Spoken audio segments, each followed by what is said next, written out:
So that was the room before, and now having both light filtering and blackout options in a single solution is very convenient because it allows me to control the amount of natural light entering the room while maintaining privacy when needed and still having the option of complete darkness whenever I want it.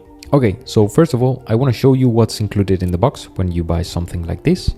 Remember that these products are very customizable, so I would say every unboxing is slightly different, but in my case, I got the motorized dual shades with these specs.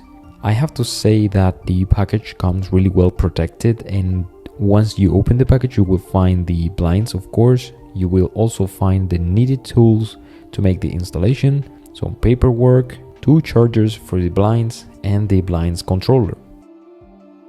Installation. To be honest, the thing that I hate the most when buying smart blinds, for example, is definitely the installation. However, I have to say that this wasn't too bad at all, and I'm going to explain why. So you just need to make a small mark within 10 centimeters or around 4 inches from the sides of the blinds and then drill the holes there. So we only had to drill 2 holes on top of my window, or in this case my sister's window, although you can drill 4 if you want more stability. And the good thing here is that it doesn't really matter if you make a small mistake with the measurements, because you can place it wherever you want, basically on top of the blinds, if you know what I mean. So once you hear the click sound and attach the 2 parts, the installation is complete, basically. Setup. Now, how do you set up this thing? Well, it's also pretty easy. You can even do it without the controller. You just click this little button from each blind. I recommend you to use a pencil or something sharp because it's kind of difficult to click on them with your finger. But you basically click one time, then the shade will go down. Then once it reaches the optimal height, you click one time again and it stops and understands that that would be the lower limit. So the upper limit is set automatically, so you don't have to worry about that.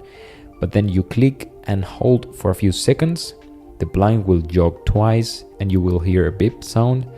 Then you click and hold again, the blind will now jog 4 times and you will hear a beep sound again. And now the blinds are in pairing mode. So now you just need to, in case that you have an iPhone, open the Apple Home app and scan the little QR code that each blind has. That's it. You can now control them using your phone and create shortcuts like making them go down once you leave the house, or make them go up every Monday and Wednesday at 7 a.m. I don't know. For example, I created this thing that I called theater mode. And when I click on it, both blinds go down to the bottom, so it darkens the room as much as possible. So when I want to watch a movie or any football match from the World Cup, I hit the theater mode button and the entire room transforms, which is pretty cool. Conclusions. I would say that this feels like a cool smart home gadget. I can definitely see why so many people are adding smart blinds to their home now. And after a few days, you stop thinking about it and simply expect the blinds to open and close automatically. That's when you realize that they are actually adding convenience instead of just being another piece of tech.